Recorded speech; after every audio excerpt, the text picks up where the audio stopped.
देश के करोड़ों परिवारों और खासकर 10 करोड़ से ज्यादा उज्ज्वला गैस कनेक्शन धारकों के लिए केंद्र सरकार ने रसोई गैस सिलेंडर से जुड़े नियमों में बड़ा फेरबदल कर दिया है। सरकार की तरफ से अचानक लिए गए एक फैसले के तहत अब सब्सिडी वाले सिलेंडरों की सालाना संख्या को पूरी तरह सीमित कर दिया गया है। इसके अलावा देश के आम घरेलू उपभोक्ताओं के लिए भी एक बेहद जरूरी नियम लागू कर दिया गया है, जिसके तहत कई लोगों के चालू एलपीजी कनेक्शन हमेशा के लिए बंद हो सकते हैं। सरकार के इन नए और कड़े नियमों को इस वीडियो में विस्तार से जानेंगे, इसलिए वीडियो को अंत तक जरूर देखिएगा और ज्यादा से ज्यादा लोगों के साथ शेयर भी कर दीजिएगा। साथ ही आपकी इस पर राय क्या है, कमेंट कर जरूर बताइएगा। नमस्कार, स्वागत है आपका। मैं हूं आपके साथ लोकेंद्र त्यागी। दरअसल ईरान, अमेरिका और इजराइल के बीच जब से तनाव बढ़ा है, तब से गैस के दाम और नियम दोनों में ही कई बदलाव देखने को मिले हैं। पिछले 3 महीनों में रसोई गैस के दामों में 2 बार बढ़ोतरी हो चुकी है। जहां पहले कीमतों में 60 रुपए का इजाफा किया गया, वहीं कुछ दिन पहले ही दाम 29 रुपए और बढ़ा दिए गए। इस बढ़ोतरी के बाद राजधानी दिल्ली में 14.2 किलोग्राम वाला एक सामान्य घरेलू एलपीजी सिलेंडर 942 रुपए का मिल रहा है। वहीं अगर हम प्रधानमंत्री उज्ज्वला योजना के लाभार्थियों की बात करें, जिन्हें सरकार की तरफ से 300 रुपए की सीधी सब्सिडी दी जाती है, उन्हें यह सिलेंडर 642 रुपए में मिल रहा है।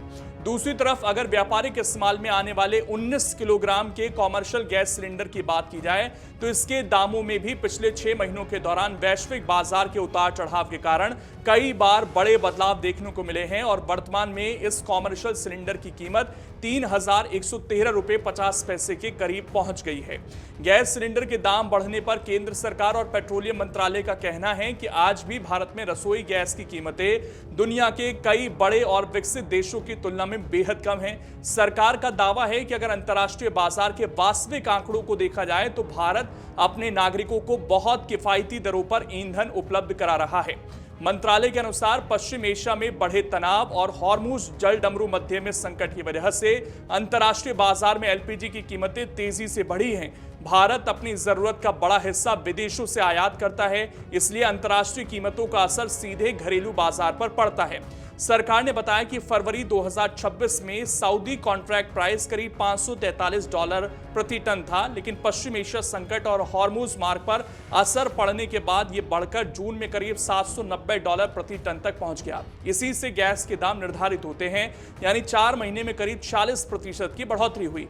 इसी वजह से गैस कंपनियों की लागत बढ़ी और सिलेंडर महंगा करना पड़ा। सरकार का मानना है कि बाजार भाव के हिसाब से सिलेंडर 1600 रुपए के करीब पड़ता है, लेकिन उपभोक्ताओं को ये अभी भी 942 रुपए की किफायती दर पर दिया जा रहा है। सरकार का कहना है कि पश्चिम एशिया में जारी मौजूदा स्थिति के बावजूद कच्चे तेल, एलपीजी और प्राकृतिक गैस की आपूर्ति स्थिर बनी हुई है। देश में पेट्रोल, डीजल और एलपीजी की पर्याप्त उपलब्धता है। घरेलू एलपीजी उत्पादन को अधिकतम स्तर तक बढ़ा दिया गया है। देश की रिफाइनरियां प्रतिदिन लगभग 52 से 53 हजार मैट्रिक टन एलपीजी का उत्पादन कर रही हैं, जो संकट से पहले के स्तर की तुलना में लगभग 60% अधिक है। एलपीजी वितरकों के यहां गैस खत्म होने की फिलहाल कोई सूचना नहीं मिली है। एलपीजी डिलीवरी का बैकलॉग घटकर 4 दिन से भी कम रह गया है, जबकि अब 99% एलपीजी सिलेंडर बुकिंग ऑनलाइन की जा रही है। वहीं डिलीवरी ऑथेंटिकेशन कोड यानी कि डीएसी का अनुपालन दर भी लगभग 96% तक पहुंच गया है। ऐसी भारी लागत और बाजार मूल्य के बीच के अंतर के कारण देश की सरकारी तेल विपणन कंपनियों को हर दिन करोड़ों रुपए का नुकसान उठाना पड़ रहा है। आंकड़ों की माने तो केंद्र सरकार साल 2022 से लेकर अब तक लगभग 52,000 करोड़ रुपए की भारी भरकम राशि सीधे सब्सिडी के रूप में दे चुकी है और पिछले वित्त वर्ष में ये अंडर रिकवरी यानी घाटा 60,000 करोड़ रुपए तक पहुंच गया, जिसमें से 30,000 करोड़ रुपए की भरपाई के लिए केंद्र सरकार ने विशेष मंजूरी दी है। हालांकि विपक्ष के इस पर अलग तर्क हैं। विपक्षी दलों ने इस मुद्दे को लेकर सरकार के खिलाफ मोर्चा खोला हुआ है। विपक्ष की तरफ से लगातार ये गंभीर आरोप लगाए जा रहे हैं कि जब देश की सरकारी तेल कंपनियां हजारों करोड़ रुपए का भारी भरकम मुनाफा कमा रही हैं, तो फिर आम जनता पर महंगाई का ये अतिरिक्त बोझ क्यों डाला जा रहा है। इसको लेकर बाकायदा कुछ आंकड़े भी जारी किए जा रहे हैं। कांग्रेस की ओर से उठाए गए सवालों में दावा किया गया कि वित्त वर्ष 2025-26 के दौरान सरकारी तेल कंपनियों ने 77,000 करोड़ रुपए से ज्यादा का मुनाफा दर्ज किया और जनवरी से मार्च 2026 की तिमाही में भी इन कंपनियों को करीब 19,000 करोड़ रुपए का फायदा हुआ है। विपक्ष का कहना है कि कंपनियों के मुनाफे में होने के बावजूद आम जनता की जेब से ज्यादा पैसे वसूलना पूरी तरह से अनुचित है। इस पूरी बहस के बीच इस साल फरवरी से लेकर अब तक गैस सिलेंडर की बुकिंग और डिलीवरी को लेकर कई नए और बेहद सख्त नियम लागू किए गए हैं, जिन्हें जानना आपके लिए बेहद जरूरी है। इन नए नियमों में सबसे पहला और महत्वपूर्ण बदलाव डीएसी यानी डिलीवरी ऑथेंटिकेशन कोड को लेकर ही किया गया है। अब देश में किसी भी उपभोक्ता को महज अपनी नीली किताब या गैस की पर्ची दिखाकर सिलेंडर की डिलीवरी नहीं मिल रही है। जब भी आप सिलेंडर बुक करेंगे तो आपके रजिस्टर्ड मोबाइल नंबर पर एक वन टाइम पासवर्ड यानी ओटीपी भेजा जाएगा, जिसे डिलीवरी बॉय को बताना अनिवार्य है। यही डीएसी है।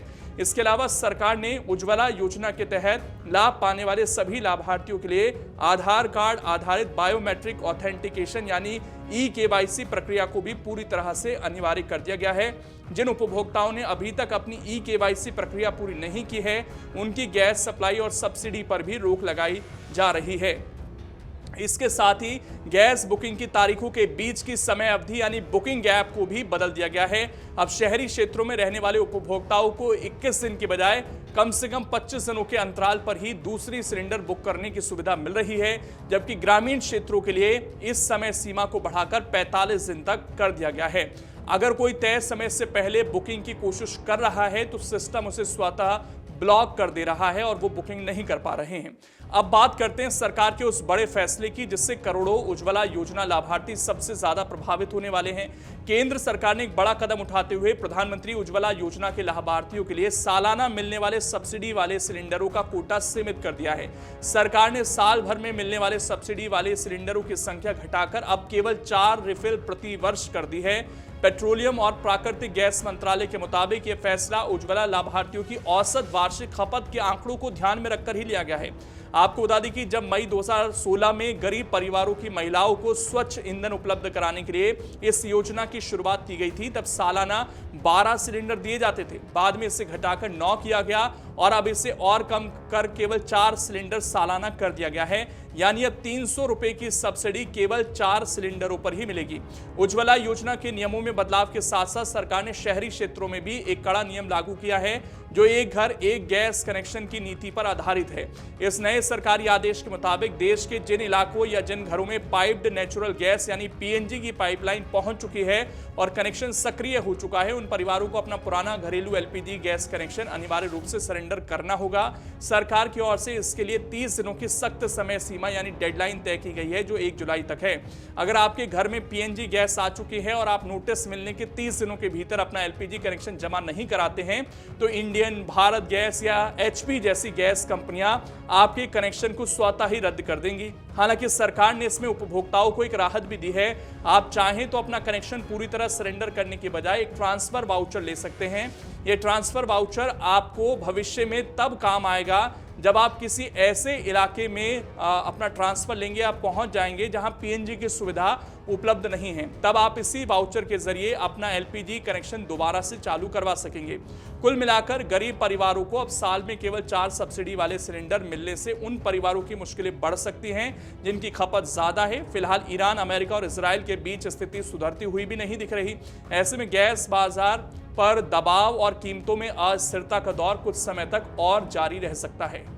अगर आप ये वीडियो YouTube पर देख रहे हैं तो हमारे चैनल को सब्सक्राइब कर बेल आइकन दबाएं और Facebook पर देख रहे हैं तो हमारे पेज को लाइक करें।